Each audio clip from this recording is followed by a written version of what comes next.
자, 오늘도 복된 주일 우리들에게 하나님께서 귀한 예배 시간을 허락해 주셨습니다. 놀라우신 은혜와 축복이 함께하는 우리 모두가 되시기를 주님의 이름으로 축복합니다. 말씀을 시작하면서요, 우리 그림 하나를 먼저 좀 봤으면 좋겠습니다. 자, 여러분, 이 그림 무슨 그림 같으십니까? 오리?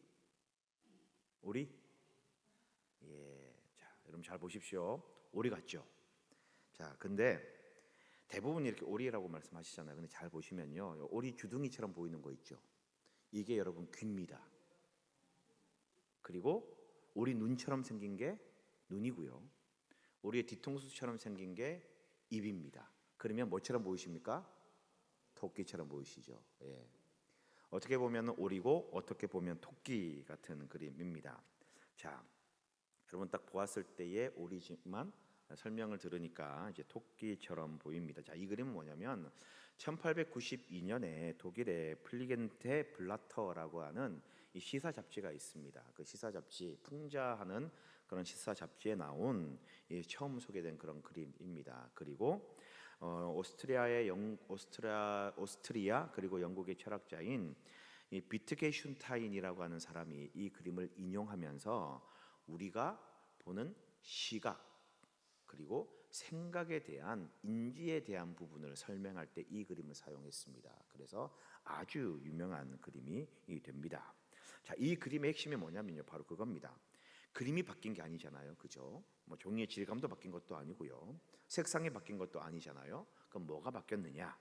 예, 우리가 이해하게 되니까 이거는 이거고 저건 저겁니다라고 설명을 들으니까 머릿속으로 이해하게 되고 알게 되니까 그림이 다른 모습도 보이더라라는 거지요. 다시 말하면 알고 깨달으니까 비로소 보이지 않던 것이 보이게 되더라라는 것입니다. 이게 바로 인식의 차이다라는 거지요. 자, 오늘 이 그림과 함께 말씀을 시작한 이유는 바로 그겁니다. 오늘 말씀이 바로 이것을 이야기를 하거든요. 깨닫게 될 때에 알게 되니까 보이더라라는 거지요.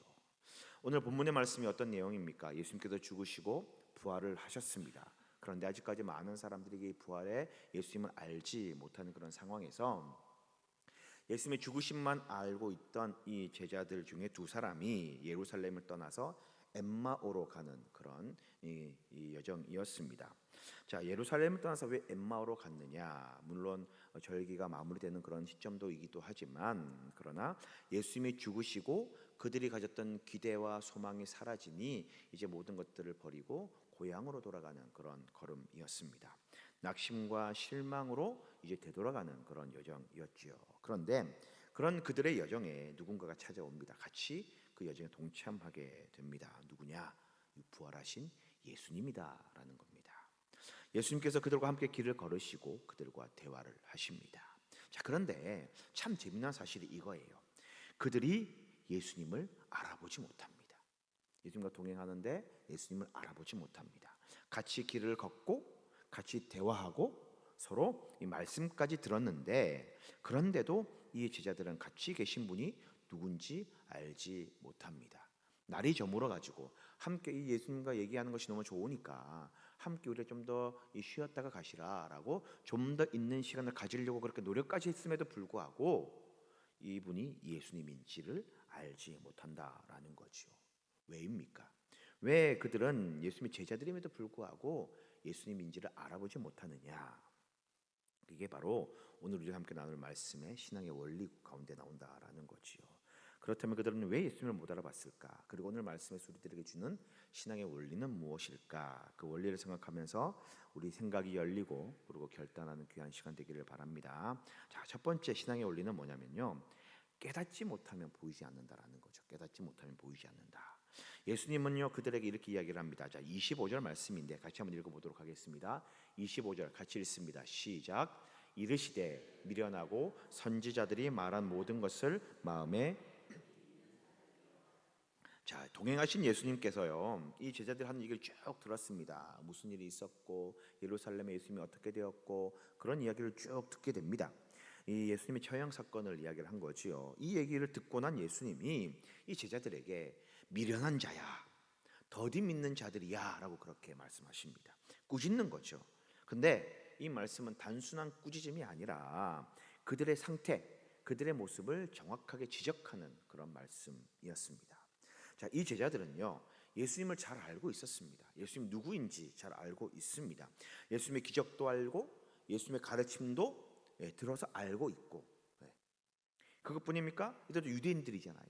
구약에서 말하고 있는 선지자 그리고 예언 그 구원자, 그게 누구인지도 잘 알고 있었습니다. 그러니까 예수님의 삶도 경험하고 알고 있었고, 또 그들이 이전부터 계속 배워왔던 그런 구약에서 말하고 있는 구세주의 의미도 알고 있었다라는 거죠. 그런데 결정적으로 한 가지 놓친 게 있었습니다. 그들이 놓치고 있었던 것은 무엇이냐? 바로 부활에 대한 깨달음이었다라는 거지요. 부활에 대한 깨달음. 그들은 예수님의 죽음은 알고 있었으나 예수님의 부활은 모르고 있었습니다. 이해하지 못했습니다. 그러니 부활하신 예수님의 바로 옆에 같이 있음에도 불구하고 예수님을 알아보지 못하는 거죠. 그들의 생각과 그들의 상식과 그들의 이해가 부활하신 예수님을 보지 못하게 만드는 겁니다. 왜? 죽은 사람이 어떻게 살아날 수 있을까? 예수님은 죽었으니 그 죽었다라고 하는 개념만 머릿속에 있는 거지 부활에 대한 개념과 이해가 없기 때문이다라는 것이지요. 여러분, 이 제자들의 모습이요, 오늘을 살아가는 우리들의 모습과 동일합니다. 무슨 말입니까? 우리가 예배를 드리죠, 기도를 드립니다, 말씀을 읽습니다, 설교를 듣습니다, 오랫동안 신앙생활을 합니다. 그런데 여전히 우리 마음 가운데 예수님을 의심할 때가 있어요. 예수님 아직도 모르시는 분들이 계십니다. 예수님을 만나지 못한 분들이 계시다라는 거지요. 왜입니까? 왜 우리가 그렇게 신앙생활도 오래 하고 교회도 열심히 나오고 그렇게 최선을 다해서 나름대로의 신앙생활을 하는데 왜 예수님을 만나지 못하고 예수님에 대해서 모르는 것입니까? 바로 깨닫지 못했기 때문에 그래요. 깨닫지 못하니 우리 주님이 우리와 늘 함께 계신다라고 하는 이 예수님을 보지 못하고 만나지 못하는 거예요. 깨닫지 못하니까 예수님을 알 수가 없게 되는 것입니다. 그러니까 여러분, 깨달아야 돼요. 알아야 됩니다. 그래야 우리가 예수님을 제대로 보고 만나고 이해할 수 있게 되는 것이지요. 여러분, 여행 좋아하시지요? 여행 좋아하는 대부분 다 여행 좋아하시죠? 우리가 좋은 곳으로 유적지로 여행을 갑니다. 그런데 여행은요, 아는 것만큼 보이게 됩니다. 어떤 유적지의 좋은 건물이라든지 아니면 어떤 비석이나 이제 뭐들 보면은 저게 참 잘 만들었구나, 정교하구나, 이렇게만 알고 오시는 분들이 계시고, 그리고 그 역사라든지 어떤 만들어지게 된 배경이라든지 이런 것들을 다 알고 나면은 그 이제 어떤 유적지가 새롭게 보인다라는 거지요. 그래서 가이드가 있고요, 해설사가 있는 거예요. 마찬가지입니다. 우리가 예수님을 제대로 보고 제대로 믿으려면 어떻게 해야 되느냐? 알아야 돼요. 깨달아야 됩니다.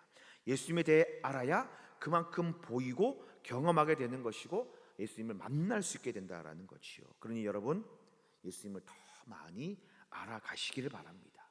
예수님을 알기 위해 부단히 노력하시기 바랍니다. 그러면 예수님이 보이게 되는 거예요. 내 옆에 그냥 계십니다라고 하는 그런 말로만 옆에 계신 하나님이 아니라, 예수님이 아니라 실제로 내가 경험하고 만나는 그 예수님을 우리가 경험할 수 있게 되는 것이지요. 그러니 여러분, 예수님을 알기 위하여 깨닫기 위해 계속 부단히 노력하는 모두가 되시기를 주님의 이름으로 부탁을 드립니다. 그러면 여러분, 어떻게 하면 예수님을 더 많이 알아갈 수 있을까? 어떻게 하면 예수님을 더 깨달을 수 있을까? 그 방법이 무엇이겠느냐라는 거죠. 이것이 우리 신앙의 두 번째 원리입니다. 바로 말씀을 통해 깨닫게 되는 것입니다. 말씀을 통해 깨닫게 된다. 자, 예수님께서요, 동행하고 있는 자신을 깨닫지 못하는 이 제자들을 향하여서요, 어떻게 하십니까? 바로 나는 예수다, 내가 부활한 예수다 라고 그렇게 알리지 않아요. 그게 밝히지 않습니다. 미련하고 또한 선지자들의 말을 더디 믿는 자들의 그 제자들에게 자신을 밝히는 것에 앞서서 무엇을 하시느냐? 자, 27절 말씀입니다. 같이 읽겠습니다. 같이 읽습니다. 시작. 이에 모세와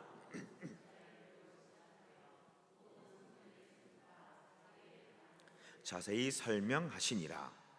모세와 모든 선지자의 글, 구약 전체를 이야기를 하는 거죠. 성경 말씀을 이야기를 합니다. 구약을 말씀하시면서 그 구약 중에 자신에 관련된 이야기, 즉 구세주, 구원자에 대한 이야기를, 메시아에 대한 이야기를 잘 설명을 해주게 됩니다.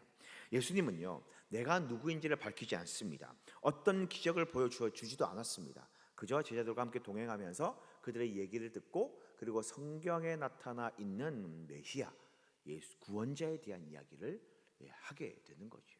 내가 구원자다라고는 말씀도 하지 않으십니다. 성경 말씀을 가르치는 거예요.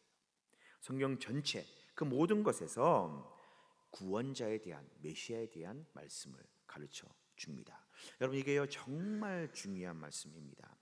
예수님을 인격적으로 만나는 길은요, 내가 예수님을 알고 깨닫는 길은 뭐냐? 말씀을 배우는 것에서 시작한다라는 겁니다. 말씀을 알아갈 때에 눈이 밝아지고 예수님을 보게 되고 깨닫게 된다라는 겁니다. 여러분 제자들이 나중에요, 그가 예수님임을 이제 부활하신 예수님을 깨닫게 됩니다. 그들이 뭐라고 말하는 줄 아십니까? 32절 말씀에 보면 이렇게 고백합니다. 자, 32절 같이 읽습니다. 시작. 그들이 서로 말하되 길에서 우리에게 말씀하시고 우리에게 성경을 풀어주실 때에 우리 속에서 마음이 뜨겁지 아니하더냐 하고. 우리 속에서 마음이 뜨겁지 아니하더냐. 근데 언제요? 예수를 만나자마자? 아니면 언제 마음이 뜨거워졌습니까? 떡을 뗄 때요? 아니요. 우리에게 말씀하시고 우리에게 성경을 풀어주실 그때에 우리의 마음이 뜨거워졌다라고 그렇게 이야기를 합니다. 여러분 이 시점이 정말 중요합니다. 예수님께서 이 두 제자들에게 언제 말씀을 가르쳐 주셨느냐? 동행할 때잖아요. 동행할 때, 길을 동행할 때, 떡을 떼기 전이잖아요. 그러면 그 떡을 떼기 전 동행할 때에 예수님의 가르침을 받았을 때에 이 두 제자는 예수님을 알아보았습니까? 못 알아봤습니까? 질문이 너무 어렵죠. 다시 질문 드리겠습니다. 자, 그들이 예수님과 동행할 때에 예수님을 못 알아봤습니까? 못 알아봤습니까? 여전히 못 알아봤어요. 가르침을 받고 예수님께 이 성경에 대한 이야기를 들었지만, 말씀을 들었지만 여전히 그들은 예수님을 못 알아보고 있었습니다. 깨닫지 못합니다. 나중에 함께 잠을 자기 위해 유할 때에 떡을 떼어 저녁을 먹기 전에 그제서야 이분이 예수님이라는 것을 알게 되고 눈이 밝아졌다라는 거지요. 무슨 말입니까? 말씀을 가르쳐 주셨던 그때는 아직 그들의 눈이 밝아진 상태가 아니에요. 알지 못하고 있었습니다. 말씀을 듣기 시작하고 배우기 시작했지만 아직 눈이 열리지 않고 예수님을 못 알아보았다라는 것입니다. 그런데 그들이 이렇게 말합니다. 말씀을 가르쳐 주실 때에, 우리가 말씀을 들을 때에 어떻게? 우리 마음이 뜨거워지지 아니하였느냐? 마음이 뜨거워졌다라고 이야기를 하는 거예요. 아직 눈은 열리지 않았고 깨닫지는 못했지만 변화와 역사가 이제 시작되기 시작한 겁니다. 일어나기 시작한 거예요. 말씀이 들리기 시작하고 말씀을 배우기 시작할 때에 마음의 반응이 일어나는 거예요. 말씀에 반응하기 시작합니다. 여러분 이게 정말 중요합니다. 이게 얼마나 중요한지 모릅니다. 우리가 말씀을 읽기 시작하고 듣기 시작하고 배우기 시작할 때에 여러분 당장 잘 몰라요. 이게 무슨 말일까? 왜 이런 말씀을 하실까? 잘 이해되지 않습니다. 잘 깨달아지지도 않아요. 그런데 뭐가 되는 겁니까? 시작하는 거예요. 역사가 시작되는 겁니다. 내 안에 이제 변화가 일어나기 시작하는 거예요. 교회 한두 번 다녀보고 잘 모르겠어, 교회 다녀봐도 별거 없더라, 그렇게 말씀하시는 분들 얼마나 많습니까? 제대로 다녀보지도 않고 교회 보니까 별거 없어서 이제 교회 안 가. 세상에 그런 사람들 되게 많거든요. 당연하지요. 어떻게 한 번 와보고 두 번 와보고 교회를 합니까? 모르지요. 그런데 말씀이요 계속 그 마음에 뿌려지고 듣고 배우고 알아갈 때에 어느 순간 하나님을 알게 되고 깨닫게 되는 그 순간이 온다라는 거지요. 그러니 여러분 말씀을요 배우셔야 돼요. 말씀을 들으셔야 됩니다. 말씀을 읽으셔야 돼요. 처음에는 모릅니다. 처음에는 어렵습니다. 지루하죠. 힘듭니다. 그런데 그 말씀이 우리 안에 계속 뿌려지고 말씀이 쌓이고 말씀이 들어오고 그렇게 계속 시작하고 일어나고 일어날 때에 우리 안에 말씀이 역사하기 시작하는 겁니다. 말씀이 우리를 변화시키기 시작하는 것입니다. 힘들고 어려워도 잘 몰라도요 계속 말씀을 가까이 하고 늘 읽고 듣고 묵상하는 모두가 되시기 바랍니다. 그러면 그 말씀이 놀라운 변화의 시작이 될 줄 믿습니다. 자, 그리고 한 가지 더 신앙의 원리를 말씀드립니다. 세 번째는요 바로 이 티핑 포인트가 있다라는 겁니다. 티핑 포인트. 여러분 티핑 포인트 들어보셨죠? 지금 들어보셨잖아요, 그죠? 네. 자, 티핑 포인트는 임계점, 변곡점이라고 그렇게 보통 부릅니다.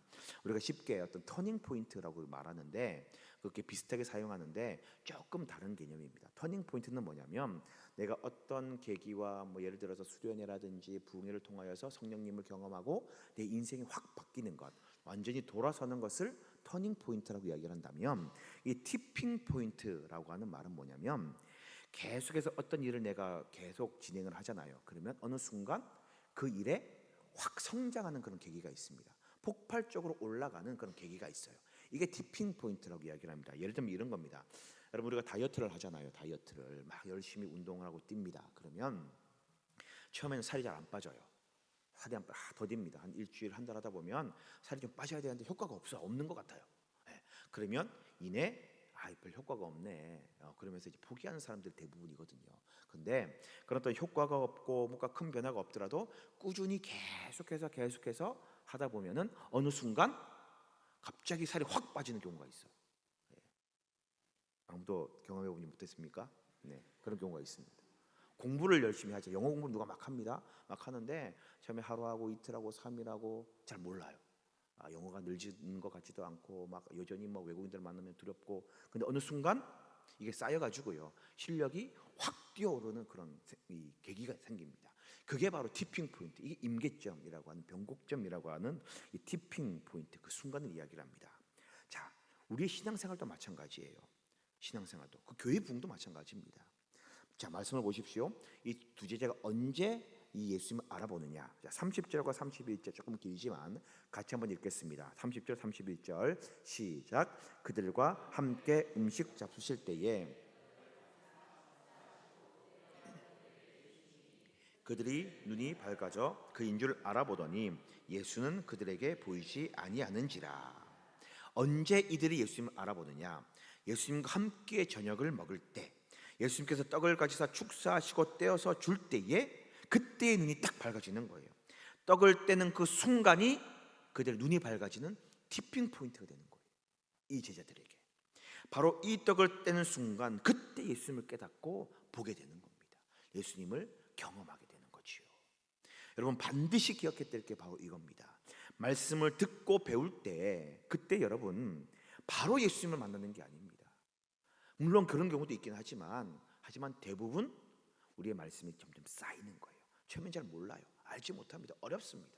말씀이 이해도 잘 안 가요. 그런데 어느 순간 말씀이 쌓이고 배움이 쌓이고 우리 마음의 변화들이 조금씩 시작될 때에 그 말씀과 배움이 우리를 조금씩 변화시키고 어느 순간에, 결정적인 순간에 폭발적으로 우리가 성장하고 성숙하는 그런 계기가 있다는 거지요. 네. 오늘 말씀 분명히 우리에게 말씀하고 있습니다. 말씀이 쌓이고 말씀을 배우고 쌓여갈 때에 그때 어느 순간 깨닫게 되고 그 순간에 우리가 예수님을 만나고 경험할 수 있게 된다라는 것이지요. 네. 자, 여러분, 오늘 우리는 이 말씀 앞에 스스로를 한번 점검해 보아야 됩니다. 질문해 보아야 됩니다. 나는 말씀을 깨닫고 있는가? 나는 내 안에 말씀을 쌓아가고 있는가? 말씀을 들을 때 여러분 어떻습니까? 내 귀를 닫고 있지 않습니까? 성경을 읽을 때 그저 흘려보내고 있지는 않으십니까? 여러분, 말씀을 대하는 우리의 태도를 이제 바꿔야 된다는 겁니다. 말씀을 듣고 읽고 배울 때 지금은 당장 이해가 안 되고 어려울 수가 있지요. 그러나 계속해서 말씀을 읽는 거예요. 계속 말씀을 묵상하는 겁니다. 계속 배우는 거예요. 그러면 그 말씀의 의미가 깨달아지고 이해되게 되고 그때 예수님이 보이게 되고 예수님의 은혜를 경험할 수 있게 되는 것이지요. 여러분, 하나님은 무소부재하신 하나님이라고 이야기를 합니다. 어디에나 계시고 어느 공간에나 계시고 어느 시간에나 계신 하나님, 무소부재 하나님입니다. 즉 지금도 우리와 함께하고 계시다라는 거지요. 늘 함께하신 하나님, 우리는 그렇게 고백합니다. 그런데 정작 우리가 세상을 살아갈 때에 하나님이 함께하는 것을 이해하지 못하고 깨닫지 못하고 살아갈 때가 많다라는 겁니다. 보지 못하는 거지요. 예수님이 옆에 가고 있는, 예수님과 동행하고 있는 이 엠마오로 가는 두 제자 역시 예수님 옆에 계셨지만 알지 못했습니다. 깨닫지 못하니 보이지 않는 거지요. 우리 신앙의 상태, 우리의 마음 역시 그렇지 않습니까? 예수님 우리 삶에 늘 동행하고 계십니다. 우리와 늘 함께하고 계십니다. 그런데 우리가 예수님을 제대로 알지 못하고 깨닫지 못하니 동행하시는 하나님을 모르고 우리는 살아가고 있지는 않느냐라는 것이지요. 여러분, 문제는요, 예수님과 나의 거리가 아닙니다. 시간이 아닙니다. 얼마나 내가 예수님을 오래 믿었는가? 아닙니다. 하나님은요, 우리와 늘 함께 하십니다. 이 시간도 우리 곁에 함께 거하고 계십니다. 문제는요, 깨달음이에요. 아는 것입니다. 말씀이 우리 안에 쌓이지 않으면 함께 하시는 예수님을 볼 수가 없습니다. 말씀이 내 안에서 깨달아지지 않으면 우리는 함께 하시는 그 예수님을 만날 수 없습니다. 그러니 여러분, 말씀을 적극적으로 배우시기 바랍니다. 적극적으로 배우는 시간에 참여하시기 바랍니다. 말씀을 들을 기회를 애써 찾으시고 힘써 만드시기 바랍니다. 말씀이 쌓여야 돼요. 우리 안에 말씀에 자라잡고 익숙해져야 되는 것입니다. 그래야 우리가 예수님을 만나고 경험할 수 있고 은혜를 체험할 수 있게 되는 것입니다. 바라기는 우리 모든 성도님들, 주님의 말씀 안에, 그 말씀이 계속 우리 안에 쌓여가서 말씀으로 충만케 되어서 우리가 예수 그리스도를 인격적으로 만나고 또 예수님을 만남으로 말미암아 놀라운 은혜를 누리는 우리 모두가 되시기를 주님의 이름으로 축원드립니다.